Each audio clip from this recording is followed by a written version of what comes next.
面对极端气候甲各种环境灾害发生，无想到伫救灾救护甲协助消防勤务义消，一直是台湾安全袂当欠缺力量。因为林俊宪除了伫国会为消防兄弟的福利、装备甲职业安全等法令来努力，这回竟买下珍诚企业的爱心泡面，希望予义消上直接、上实用的物资。嘛为这群点点付出的英雄献上敬意。26号上午正式举办观景仪式，场面温馨。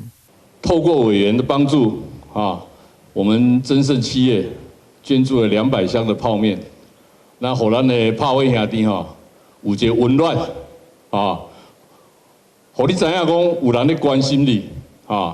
恁水里来火里去大家拢要出来，咱要入去。非常的辛苦恁的付出有人的关心这点非常感谢。那我们有时候救灾的时候，去到一个没火没水的地方，能够支持我们的用餐问题也感谢礼轻情意重，我们就送了几百箱的泡面来表达我们对他们的一个敬意名利无穷啦其实很多民众希望能够给我们相关的，尤其像警消啦尤其像我们义消他们非常辛苦的付出，大家对他们表达一点敬意